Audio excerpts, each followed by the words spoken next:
Hello friends, I hope you are well. Welcome to The Dirt Report, the tech and telco show with news from all around Australia, filmed in front of a live audience with cheers and claps added in post-production. And actually the live audience is only in my imagination, but I do have a few interesting stories for you today. We have NBN Co with a surprised Pikachu face.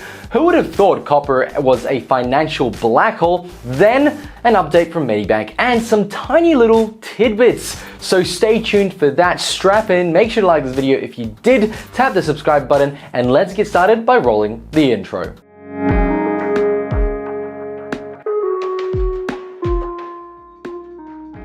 NBN, some good news because there sometimes is good news. A few months back, NBN Co Chief Executive Stephen Roos said that the federal government had confirmed the organization would remain in public ownership for the foreseeable future. Step 1 in making it great again, I guess. Today is step 2. The Albanese government is now pushing for a massive reset of the NBN, further than what has been talked about to date. This fresh push will put the NBN closer to the original design, and that's where the good news ends. The problem is the government will not be able to recover the $31 billion invested in the project's other directions. In the same vein, Communication Minister Michelle Rowland announced major upgrades to boost internet speeds for 7 million Australians by at least 100-fold, which is a lot. She also highlighted the current government's policy would ensure a more future-proof NBN, and again assured us that NBN will stay in the public's ownership for the foreseeable future. Well, as the saying goes, no good deed goes unpunished. With an M. Night Shyamalan-like twist, NBN Co has come out in strong criticism of copper-based broadband, describing the mounting operational and maintenance costs for premises which cannot be swapped over to fiber.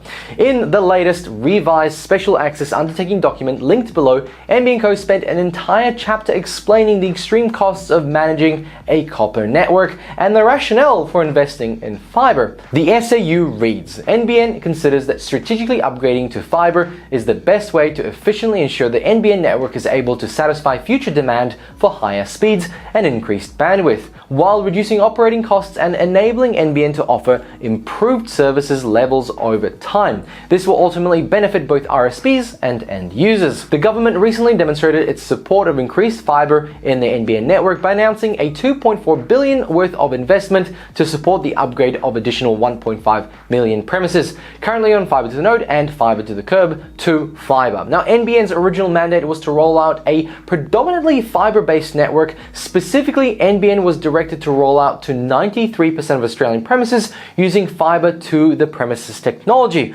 with the remaining 7% of premises, largely in regional and rural areas, to be served by a mix of fixed wireless and satellite access technologies. What we are seeing here is a massive reset. Let's not beat around the bush. The Albanese government is avoiding the sunk cost fallacy and going full-bore fiber. Now, according to many studies over the years, the $31 billion is a drop in the ocean compared to what high-speed communication networks can bring to a country's economy. So as you may remember, the copper network, when NBN Co took ownership, had already reached its end of life. With fiber to the node and fiber to the curb technology, NBN Co extended its life by at least a decade, but according to Logic, and now NBN Co themselves, copper degradation has reached a pivotal moment. Not only that, NBN Co has highlighted the increased intensity of extreme weather events as one of the factors for their costs. Here is what the report had to say. To make the NBN network resilient and to improve network reliability for customers, NBN must be allowed to invest in the network and have the opportunity to recover these investments from its regulated revenues. The difference between NBN's fiber-based and copper-based access networks are likely to worsen over time due to copper degradation. This will ultimately have implications for the cost that NBN will need to recover from its regulated prices, as well as the service standards that NBN is able to offer its customers. This view was supported by an independent review conducted by Analysys Mason, which acknowledged that fiber to the premises networks have materially lower fault rates than copper networks, thereby making fiber upgrades a prudent and efficient investment from a network reliability perspective. In addition, the increased frequency and intensity of extreme weather events is disproportionately impacting NBN's HFC and copper-based networks, with fiber to the premises proving again more resilient. These extreme weather events often exacerbate the underlying differences between the fiber to the premises and fiber to the node networks, as discussed above. Lastly, the numbers. As fiber to the premises continues to be extremely resilient in harsh Australian conditions and extreme weather events, fiber to the node is 22 times more expensive than fiber to the premises after breaking down during weather events 4 times more often. Take a moment, because if you've been following the Dirt Report for the last couple of years, back in 2017, I talked in depth about the cost of fiber versus copper. Back then, fiber was 4 times cheaper in the long run, while being 2 times more expensive up front, which kind of worked out to be pretty much the same cost. Well, now it's 22 times cheaper. No matter which way you look at it, in 5 short years, copper has become obsolete again. Let me know your thoughts below. Let's move on. Medibank's entire database of customers' private information, past and present, has been released onto the dark web, which, while sounding far away, is very easy to access. According to the ABC, and confirming for myself, it looks like the data dump on the dark web is complete. The hackers signed off with the line, "Happy Cybersecurity Day, added folder full, case closed." In a statement, Medibank said it is in the process of analyzing the data. Here is what that said. "It appears to be the data we believe the criminals stole. While our investigation continues, there are currently no signs that financial or banking data has been taken, and the personal data stolen in itself is not sufficient to enable identity or financial fraud. The raw data we have analyzed today so far is incomplete and hard to understand. It appears to be the data we believe the criminals stole." Medibank CEO David Kochkar again apologized to his customers and said it wasn't case closed from a Medibank perspective, but that's probably due to the amount of fines heading to Medibank's doorstep. Kochkar said, "We are remaining vigilant and doing everything we can to ensure our customers are supported. It's important everyone stays vigilant to any suspicious activities online and over the phone. We will continue to support all people who have been impacted by this crime through our cyber response support program. This includes mental health and well-being support, identity protection, and financial hardship measures." So, data for 9.7 million current and former customers, including 5.1 million Medibank customers, 2.8 AHM customers, and 1.8 million international customers, is right now available to download, containing service provider names, codes associated with diagnosis and procedures, information that you would rather not really advertise but may not necessarily hurt you financially yet. The case is closed on the data. It's out there, the deed is done. What will Medibank do next? Maybe give their executives a nice fat bonus? What am I saying? They're not Optus. Let me know your thoughts below. Okay folks, it's time for some tidbits, sponsored by me. Make sure to like this video if you did and subscribe to support us. According to Telstra, 7,600 spam emails are blocked on their network every minute, which accounts for over 38% of all emails for Big Pond users.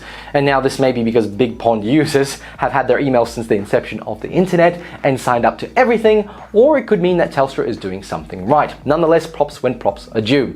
Lucky for us, Telstra is not using an advanced AI to do the work for them. Instead, they are using 3 levels of filtering and scanning. They have standards after all. Because it turns out we have learned nothing from the Terminator movies, maybe less than nothing. Roll the movie intro music. In the future, a crack squad of San Francisco police officers may be able to deploy robots armed with explosives with a license to kill humans. Yes, the San Francisco's Board of Supervisors voted 8-3 to approve a policy that would give the city's police department permission to use remotely piloted robots to use lethal force in certain situations, specifically when risk of loss of life to members of the public or officers is imminent and the officer cannot subdue the threat after using alternative force options or de-escalation tactics. Now we know that everything is encompassed in shoot the bad guy, or actually shoot anyone. The policy isn't done yet though, it must pass a second vote. However, there is good news. The robot will not have any firearms, only explosive arms. But you don't need robots to control your population. According to the Chinese media, the CCCPP will begin a crackdown on internet users' likes. To note, you can still like this video and the CCCPP will not go after you. Now, Chinese officers are cracking down on liking social media posts that are deemed illegal or harmful amidst the national protest against China's zero COVID policy. The new set of guidelines on social media set to take effect on December 15 and take aim at likes in addition to comments and posts. The new regulation stipulates that Chinese social media sites verify the real identities of all users and score them based on likes and comments, with low-scoring users dubbed dishonest and placed on blacklists. So remember, if you tap like on something naughty, you'll be put on the dishonest list, and then instead of coal, Santa Jinping will bring you a bullet for your execution. On that downhill spiral, we have to end this episode. Thank you very much for watching. Make sure to like this video if you did, with no fear from Santa Xi Jinping. He keeps a watchful eye on mainland China for now, so your likes and comments are free to roam. So if you'd like to support us, then please consider subscribing. In fact, like and subscribe to keep Santa Xi Jinping away. Okay, that's enough. Thanks for watching, and bye.